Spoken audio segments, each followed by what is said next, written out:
Really glad you guys are here. Excited to go into this Advent season with you. I have a couple of quick announcements for you before we get into it. But my name is Drake. I'm the pastor here. It's an honor to have you gathering with us in person and online. And listen, if you're a first-time guest, so glad you're here. No matter where you're walking in on your spiritual journey, you are loved, safe, and welcome. Our mission here is to help people find their way to God from where they are. We do that by practicing the way of Jesus together in Boulder. And so wherever you are on your spiritual journey, our desire is simply to meet you where you are and help you take some next steps, hopefully toward Jesus. So really glad that you're here. A couple of quick announcements for you as we get into it today. Our team Christmas party is in 2 weeks, and so if you are a part of the team here at City Church, you joined the team, you serve on the weekends. By the way, can we put our hands together for all of our incredible people that serve on the weekends? Put your hands together. They're watching your kids. They got the coffee ready. They met you in the cold outside, all of that. Vacuum the floors, clean the toilets, all of those fun things. So, hey, our team Christmas party is in 2 weeks. If you're on the team here at City Church, you signed that document. You should have already received the invite via text. It's an evite. People are like, I didn't get it. You got it. It's there. I promise. Unless, actually, I was just talking to somebody. They have like one of those old school flip phones. You might not have got it. So let me know. If you don't have it, let us know. We would love to have you as we celebrate. We like to celebrate big around here. And so Christmas time in 2 weeks, we'd love to celebrate our team just for all the hard work they do to pull off every incredible thing we experience here at City Church. So that's just a quick announcement. You guys cool with that? Feel good? All right, next up. I'm really excited to let you guys know about our City Church Christmas offering. This offering is a very intentional effort, kind of in the season, just infamously known for consumerism and materialism and commercialism. I think there's a big part of our hearts that leans into the desire and the practice of generosity, especially as Jesus followers. But I think in the world around us, generosity does this cool backward switch on our hearts of getting us away from consumerism and toward making a difference. And so I think there's a big part of all of us that long for that. And so we have our City Church Christmas offering that we want to invite you to consider giving toward. And this is a special focus of impacting Boulder, the West, and the world. And so we currently have 10 partners, both kind of along the Front Range in Chicago and around the world, church planters and missionary partners that we already support on a monthly basis. And so we want to have increased continued support for them. Actually, put your hands together. Bryson and Sarah are in the room. They're our church planters in Broomfield, right down the street. If you don't know them, you haven't seen their faces, our prayer room from like a couple of months ago is right here on the back side of the auditorium, and you see their faces cycle through, and now they've added a baby to the mix, and so they are here in Broomfield, and we're really grateful to partner with incredible people like them, as well as all around the world. And so we want to continue to invest in our partners as they plant churches in our feeding center in the Philippines and all kinds of different stuff around the world. So this offering goes toward that, and it also goes toward some outreach and generosity initiatives in our city in 2024. And so this offering is totally dedicated to all of those things. Our goal is to raise $10,000 between now and the end of the year to go toward our efforts in 2024, both around the world and again in Boulder. So those two special areas, really excited to invite you, really three things to help you wrestle with. Number one, I'd invite you to reflect just on the impact of City Church in your life, what God has done in and through this community, how He's worked, even if you're brand new or you've been here for a while. Just take some time to reflect and let that fill you with gratitude. And then from there, I want to invite you to pray. The cool thing about my job is it's not my job to ask you to give money to anything. We say it all the time, hey, you don't just give to a church, you give through a church. And so I get to invite you to pray, you get to ask God, and then you just get to do what He tells you to do. Is that cool? That makes it a little easier. And so I'm going to invite you to just pray as you reflect, and lastly, to invest in the City Church Christmas offering. And every little bit makes a difference. And again, it goes toward those two unique initiatives, both in Boulder and in the West and the world, church planting and then outreach and generosity initiatives in 2024. So that's our City Church Christmas offering. You can give online. You can use the envelopes and the seat backs in front of you, however you'd like to do it. But want to invite you into that. And last but not least, today is the kickoff of Advent, which is I'll just be honest with you. So I met Jesus at right before my 16th birthday. And the tradition, kind of circles that I met Jesus in, that there wasn't any kind of talk or even celebration around the ideas of Advent and Lent and things like that. I thought Lent was something that was in your belly button.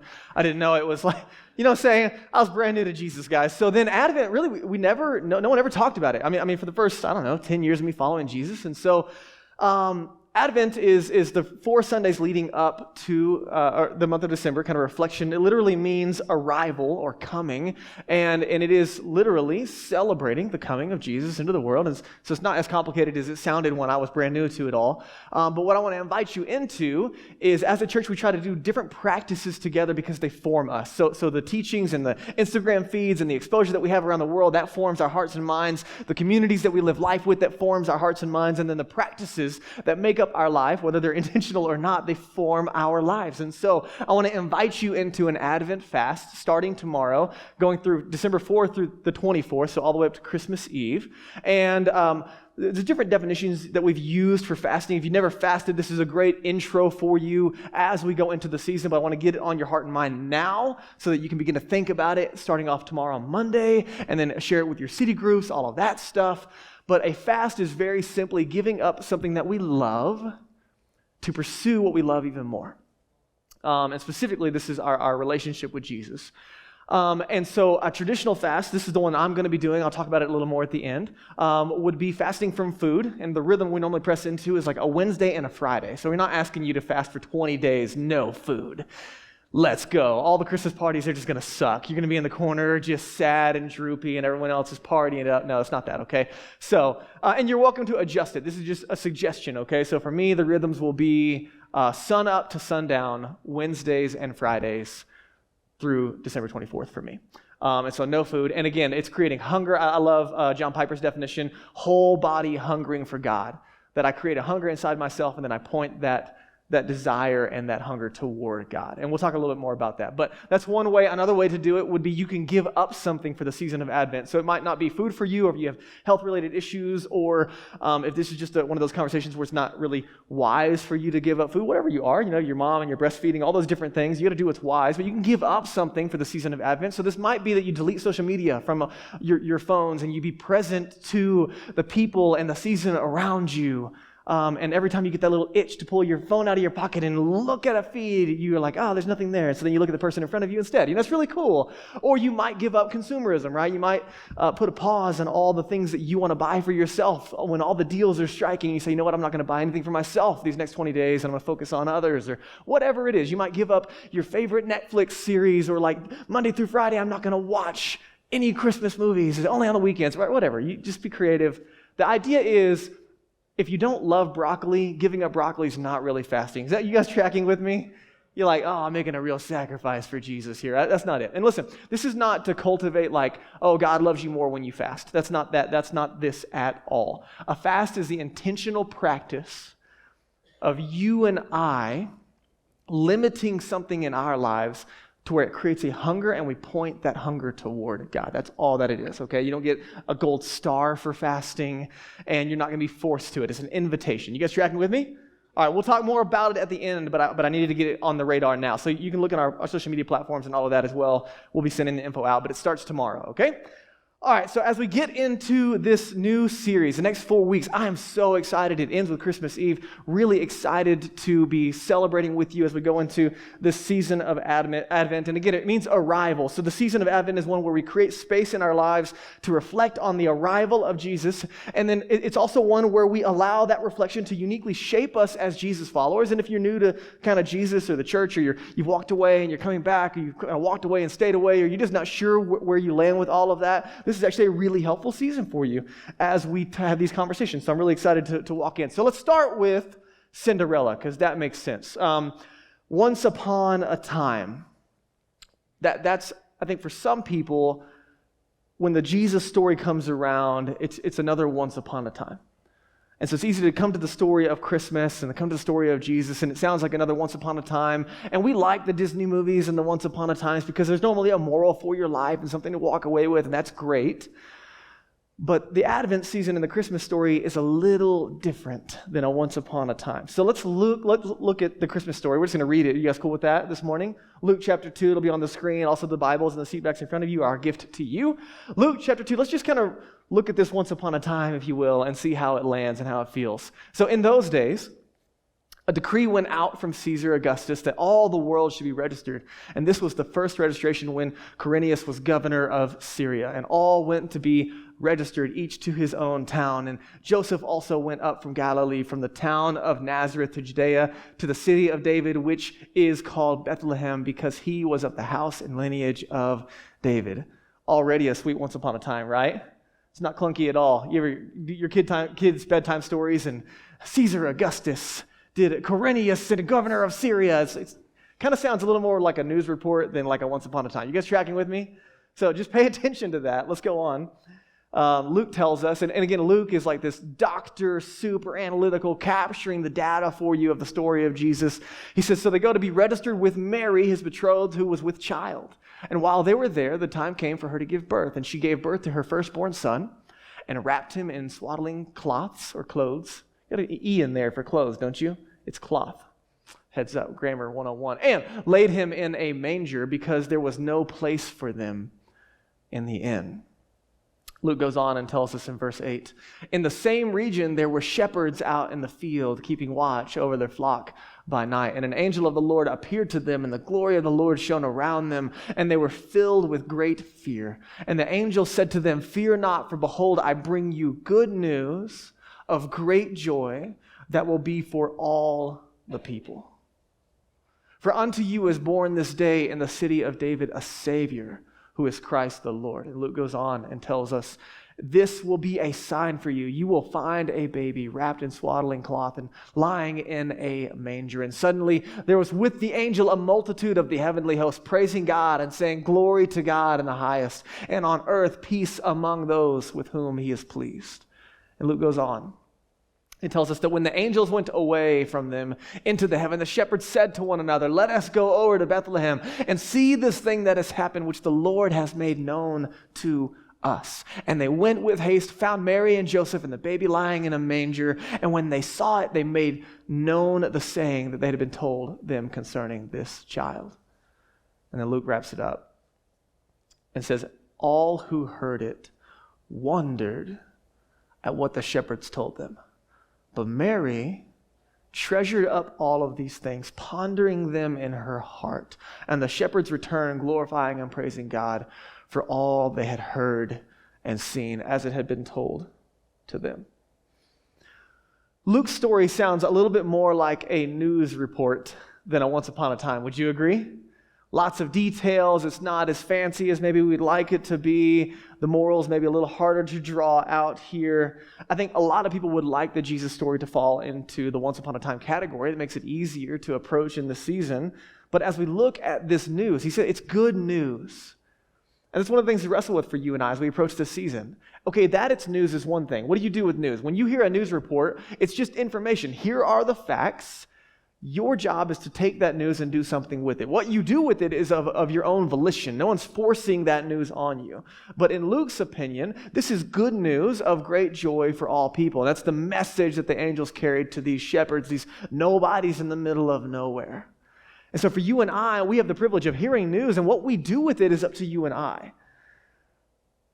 And this news is representing real-time facts. Caesar Augustus and Syria and Rome. It's all facts and dates and times. And this is a real historical event that happened. And what you and I do with that information is up to us. The point for Luke is something has indeed happened.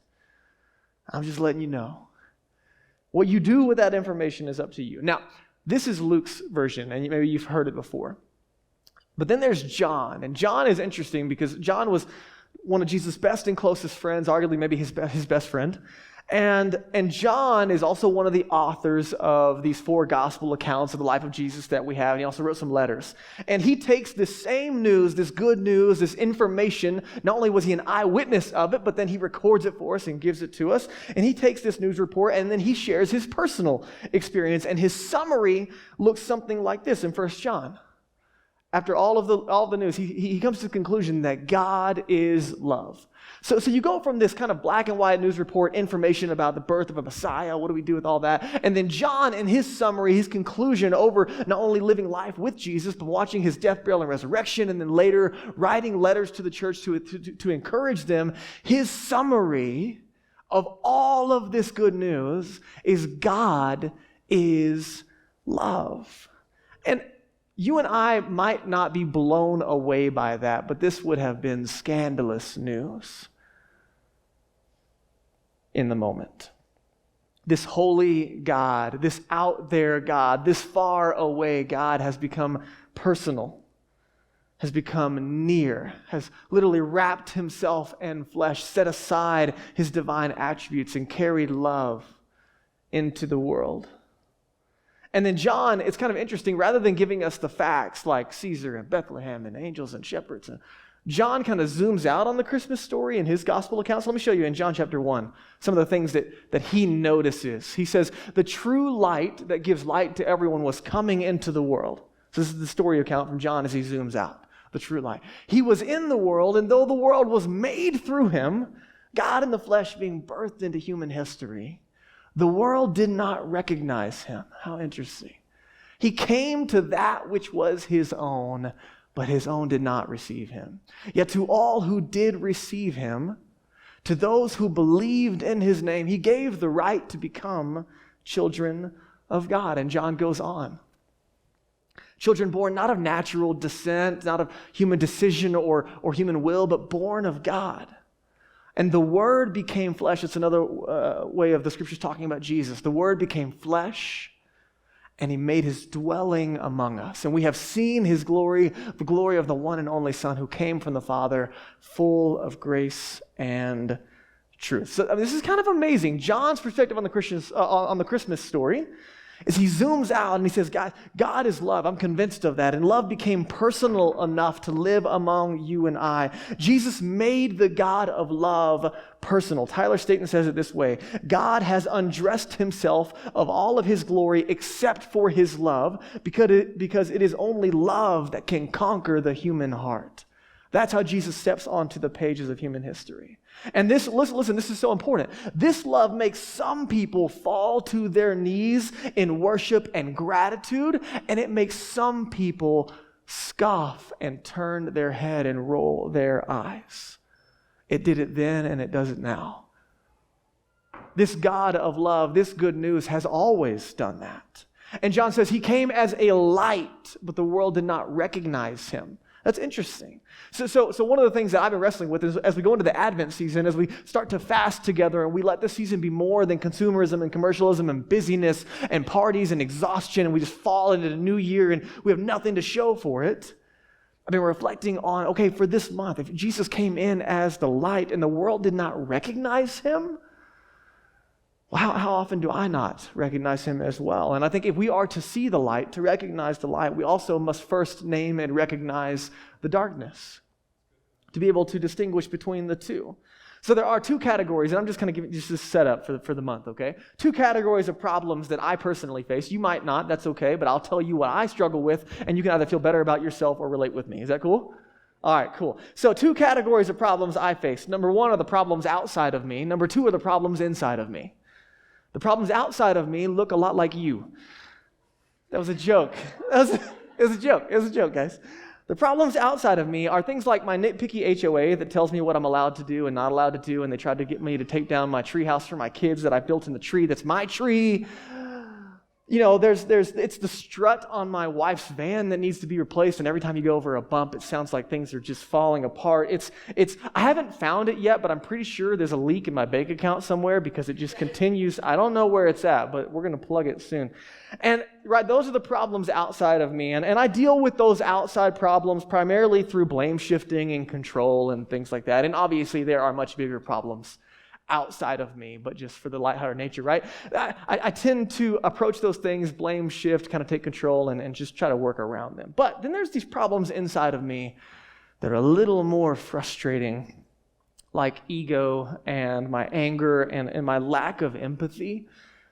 This inability that I have to truly listen at times, especially to my wife, but also to others, and maybe even care enough to want to listen if we're being honest with my motives, and kind of this overall preoccupation with myself, my personal comforts, and my ambitions.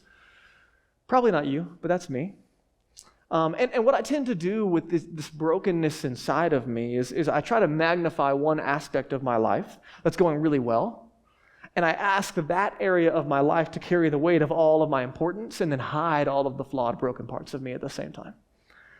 And so I lean on things like career and appearance and my social life and what people think of me or whatever. Whatever was going well, I try to lean on those things, and I'm looking for a way to find affirmation and to make myself lovable. Now, I wouldn't say that in the moment, or maybe even not acknowledge it, but those are just some of the motives under the surface. You guys tracking with me? Problems outside and inside of me. And really what I'm after is there's an effort deep inside of me to restore my deepest need for value, to find that acknowledgement that I'm worth something. And what's interesting is I often fail to go to the one who said I'm valuable in the first place. That's one of the issues that I have. So we've all got inside and outside problems. Could you agree? Okay, cool. 3 of us too. The rest of you guys are going to have a great Christmas. So we've all got inside and outside problems, and I would argue that most of our outside problems are the result of inside problems getting on the outside. You guys with me? A lot of our outside problems are the issues of other people's inside problems showing up on the outside. You're like, yo, keep that where it belongs. All right, so we have these inside and outside problems, and the scriptures give a name for these problems. The scriptures call it sin. And if that word has too much baggage for you, depending on your past and where you've been and what you've heard, then replace the vocabulary. Call it brokenness, whatever you want to do. That's fine. But let me give you this. I would encourage you that if the word itself has some baggage that keeps you from stepping into maybe something more that God has for you, that's fine. But we cannot afford to ignore the diagnosis of that word. Brokenness, whatever you want to call it, the problems inside of us that manifest outside of us. You see, properly understood, sin is not an accusation. It's not condemnation. It's not feel really bad and do a little better. It's not trying to muster up your own worthiness. Sin is simply an honest diagnosis of the reality of the condition of my heart. And just like if I go to the doctor, the more clearly I can describe my symptoms, the more clearly I can receive a diagnosis. And we find out as we begin to step toward Jesus that the problems that I struggle with, they have a name and they have a solution. And one of the problems, and you probably know this, one of the problems of pretending that I'm healthy is that I miss out on the opportunity to be whole. So Jesus came as love. God is love. John's personal experience in the flesh, I saw him. Jesus came as love, not to bring judgment, but to bear judgment on himself. Not to impose order, but to take disorder on himself. Not simply to diagnose, but to bring healing to that which is named.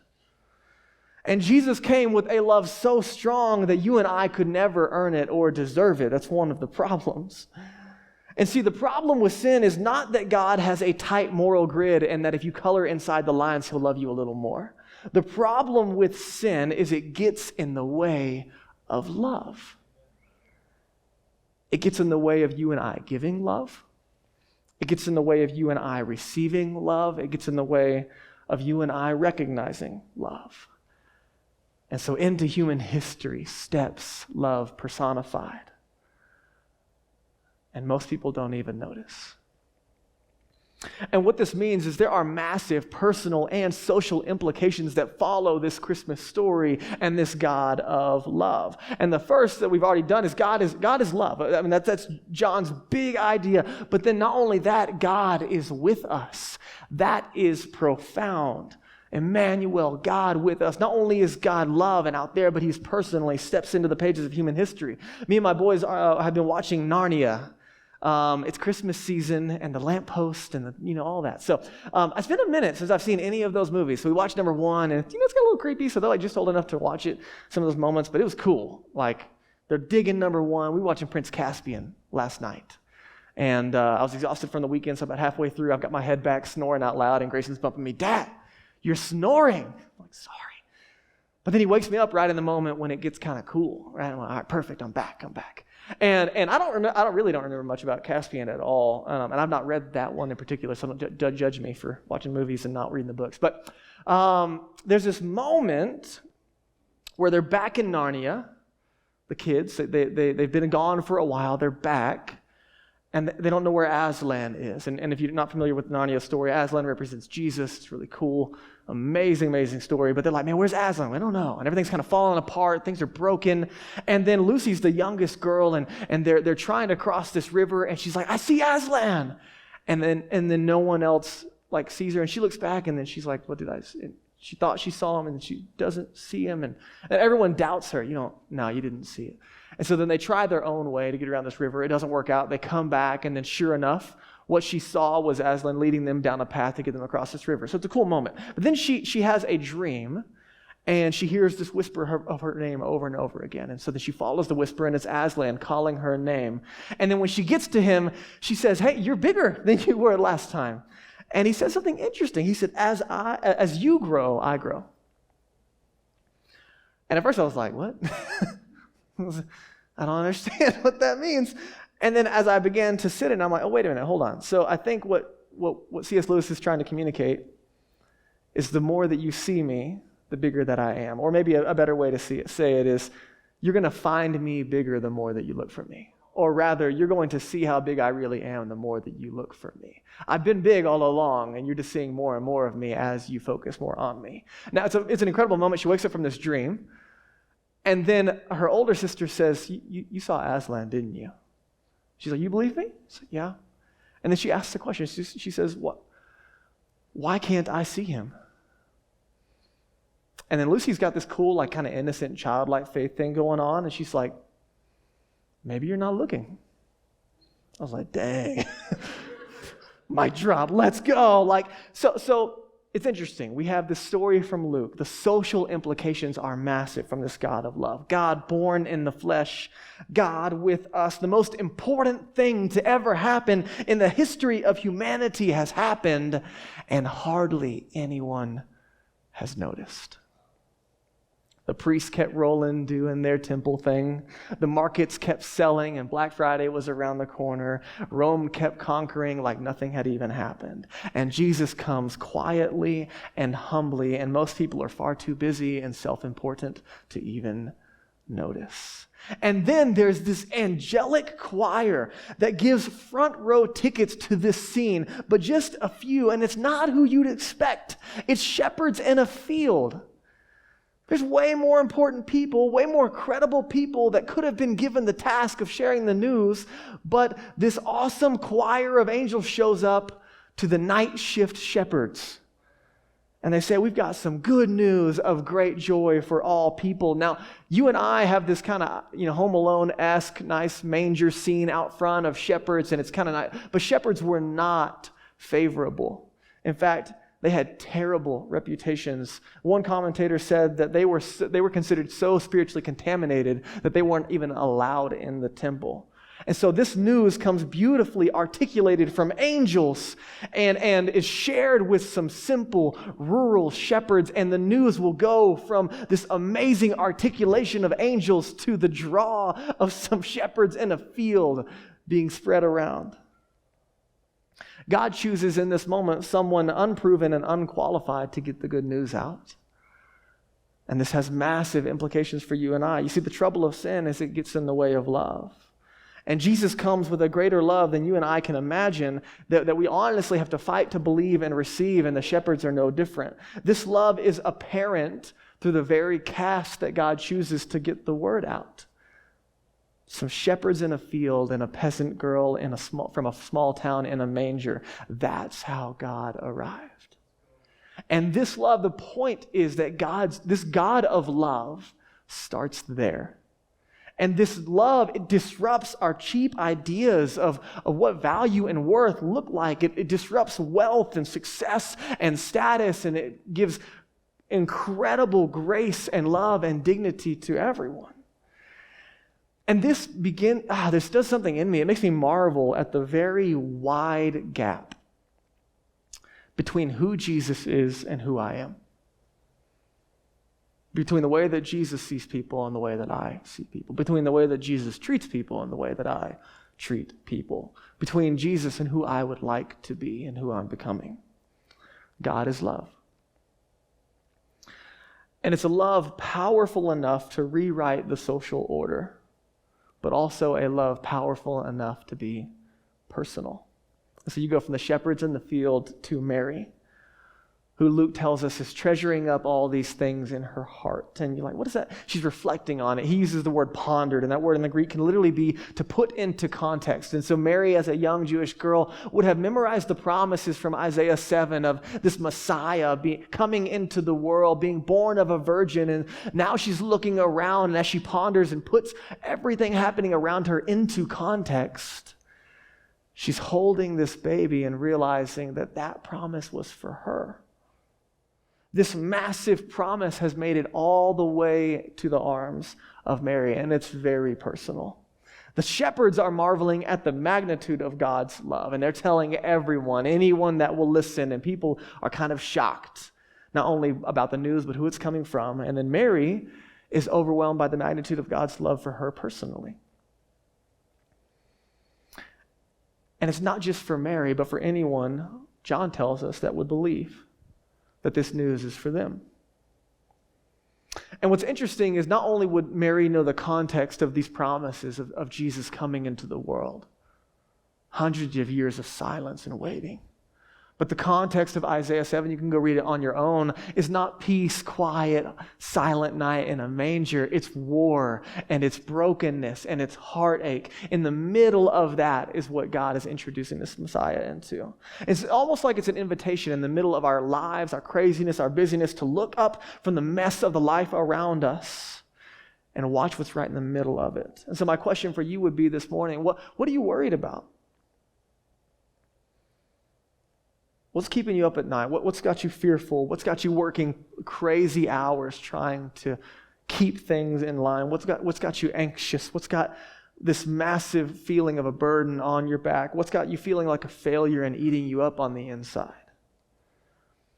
Because the story of Jesus in this moment is an invitation that there is a kind of life that outlives worry. There is a kind of love that overcomes fear. There is a kind of love where the burden is actually light and where victory washes over our failure. Emmanuel, God with us. And the invitation, friends, as we look at God is love, God with us, is can you see your story in the middle of this story? Can you see your story in light of this bigger story? The trouble with sin is it gets in the way of love. And God strips himself of everything but love, because it's love that will heal my heart and yours. Love is personal no matter how far-reaching and large it is. And so what if you realized that this story wasn't just for them, but it was for you and for me? And what if you've already realized it once in your life, but you need to realize it again? Because not only is God love, and not only is he with us, but here's the fact of this story, is that it's really easy to miss. It's really easy to miss. The greatest, loudest, biggest thing that's ever happened in human history was totally overlooked by most people. But what if this was for you? And what if you're the one that he's after? That's the invitation of Advent. It's why we pause for the month of December and we try to slow down and we enter into the practice of fasting to quiet things around us and even inside of us to see what's right in front of us. Is it a fairy tale? Is it good news? Because if it's a fairy tale, nothing changes. But if it's news, if it's good news for all people, then it changes everything. It's news powerful enough to heal, powerful enough to change the way that we live our lives and the way we find our worth. It's big enough maybe to at least ponder and maybe receive. You remember how we started? John's words, God is love. You guys remember that? Listen to the rest of John's words as he reflects on the Christmas story. This is how God showed or demonstrated his love among us. He sent his one and only Son into the world that we might live through him. And this is love, not that we have loved God, but that he loved us and sent his Son as an atoning sacrifice for our sins. That brokenness inside of us and outside of us, those problems we struggle with, God stepped into the pages of human history for you and I, not because we deserve it, and we're good at coloring in the lines, but because he's love. You and I live most deeply from the stories that we believe. Some of us have really terrible stories, things that have happened in the past that have written our lives in a certain way, and it's like this deep brokenness that we live with, we walk with. And some of our stories have been shaped by things that happened to us in childhood, or things that happened to us in school, or things that people said over us, things that we believed, or things that we never received that maybe would have just been basic human decency from parents that were present, whatever it is. So some of us, we carry around trauma and brokenness because of some of the stories that we believe. The stories, they get into us and they kind of sink their hooks into us. This is one of those stories that if you let it get into you, it'll sink its hooks into you for sure. But it won't bring trauma, it'll bring healing. It'll bring life and wholeness and joy and peace. It won't necessarily change the circumstances around you, although it could. But it'll definitely change the way that you navigate the story in front of you. So maybe this is too good to believe. I think a lot of people struggle with that part of the good news. But I would say this good news, this news is too good not to share. It's too good not to ponder. It's too good not to let in. And so Advent is a season where we slow down and we stop and we let these hooks sink back into us, and then it changes us to receive the love of God, to give the love of God. So let's take some next steps together. I'm going to invite Daniel to come. As we press into practice again, we don't do really well with just some information, inspiration, and then we go about our weeks and days. We need community that takes this teaching and gives us accountability. We need practice that takes the things that we're inspired for in a moment and moves it into something we become. And so I would encourage you, as we walk through this practice in just a moment, the things that you're going to just consider to do over the next 7 days, pull out your phone, pull out your journal, take the journals and seatbacks in front of you, pull out a pen, whatever it is, and I would encourage you to write down the thing or things that you're going to do this week as a result of this good news. Otherwise, if you're like me, you probably just forget it and by lunchtime. So what could we do? Number one, join the Advent fast. Why? To create space in our hearts to slow down, to not miss the biggest, most important thing, not only that's ever happened in human history, but that's happening in my life and your life through the person and the work of Jesus. So your options are Wednesdays and Fridays, right? No food, sun up to sundown, which by the way is kind of nice because the days are shorter. so like by 4 o'clock, it's time to have a snack. That's great. This is the time to fast that way, friends. Wednesdays and Fridays, no food, sun up to sundown, or remove distractions for 20 days. Or if you're like me, you can do both. Next week, I'm going to talk a little bit on the practice of simplicity during this season to create more margin and space. But I've already started practicing this, and so I'll be doing this Wednesday and Friday rhythm of fasting, sun up to sundown. So good news is, Christmas team party in 2 Fridays, guess what? It's over by the time we get there, so we still get to party. Yes, it's intentional.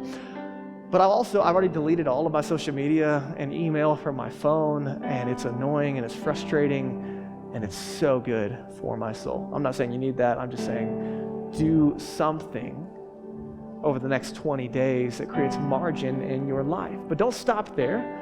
Keep up your practice in the scriptures and prayer. It's not swapping one practice for the other. We just finished that whole series on the scriptures, and it's formational part of our lives. And so we do all these in tandem together, that we still set aside time to be alone with Jesus and to hear from him in the scriptures and through prayer.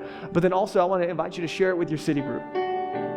It's just really easy to roll in on Wednesday morning and then just forget that you weren't supposed to have a granola bar. And then you're like, oh, well, I already messed it up there, so then I have lunch. And then just nothing happened. It's easy to let that happen over and over again. But if you invite community that's in your life around you to hold you accountable, that this is what I think God wants me to do, or this is what I want to try, then you'll find that you're way more accountable to that space. And listen, there's no issue in like trying something and even shifting it. 1 week you do one version and next week you do another. I mean, however you want to do it.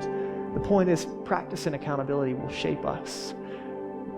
Next up, would be to consider the Christmas offering over the month. And again, really ask God, and we'll talk about this in a few weeks, of how the practice of generosity forms us and how it makes a difference around the world. Daniel and I were talking. He's like, we say it all the time that you don't just give to a church, you give through a church. And that's true. And I love that we kind of have that pithy saying that lets you understand how generosity takes place in this community. But he's like, how cool is it to remember that, like, we have kids in a feeding center in the Philippines that we actively serve through our generosity. We have friends in Pakistan that we actively serve through our generosity as they share the good news with people all across the world. We have partners all over the area. We have friends and neighbors and coworkers that are going to be served through Bryson and Sarah and their new team as they plant a church in Broomfield. And this Wednesday they're going to give coffee to a local school. And that's what the generosity of City Church does.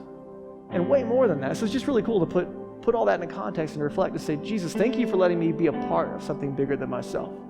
So I just invite you to pray and consider how God would have you be a part of that. And the last thing is invite others to join you for Christmas Eve at City Church. Statistically, over and over again, regardless of someone's spiritual affiliation and their background and all of that, over 80% of the people that say, hey, if someone invited you to join them, like for a Christmas Eve service or an Easter service, would you come? And they say, yeah, I'd go. Which is wild, right? You're like, not my neighbors. That ain't happening, right? You'd be surprised. So listen. We say it all the time. Jesus probably has, people probably have a better chance of meeting Jesus at your kitchen table than they do at a weekend service. We gather as the church so we can go live on mission with Jesus in the world around us. We're not hoping that everyone that's far from God walks into a weekend service and gets to hear eloquently about how Jesus loves them. We're hoping that they experience Jesus' love through you. And we're praying and living in that manner. And so don't think that, okay, your only missional call in the month of December is to invite someone to Christmas Eve. No way. Go to the Christmas party, have them over for dinner, go rock climbing with your, do all of those things and look for moments. Somebody in my city group this week, we were talking about how God wants us to share his story, this good news, and our story with people. And Greg was like, well, I'm going skiing, and people get stuck with me on ski lifts all the way up there, right? They can jump off, I guess. That's all they can do. Because I'm going to share my story with someone on a ski lift. I'm like, let's go, dude. That's going to be amazing. So, right, whatever it is, this is not an excuse to do less. This is just one more way to meet people where they are. So do it all. But what's really, really cool is we invite you, hey, think about it. Who has God placed in your life that gets to be exposed to this good news, not only through you with your actions, but with your words? And as you identify those people and those names, then go out into the lobby, get an envelope, and write their name on it in your crappy handwriting. Danielle has incredible, it's like the best calligraphy ever. Mine looks like Grayson's is better than mine. My son writes better than me. It's rough. They're like, what does that say? It's for you, I promise. Put their name on an envelope, stick a card in it, and then seal it with a wax stamp. How cool is that? It's cool. It's really cool. And then you give it to them. That's a pretty big deal that you would go out of your way to personalize and invite for someone that you care about. You're like, oh, well, I'm not here for Christmas Eve. Well, guess what? It's online too. So, you know what? If you go out of town and your family goes to a Christmas Eve service, that's cool. But right, if you're with your family and they don't do the church thing or whatever, then you could do a candlelight service in your living room, grab your favorite Bath and Body Works candle, light it up with your family. Meet people where they are.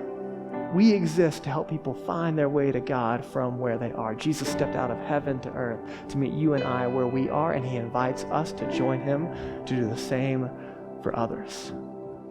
So if we let it, there is margin in this season to be had for our souls, and there is margin in this season to see what God is up to, and there's margin in this season to see God use us to make a difference in the lives of others. We're going to do this together.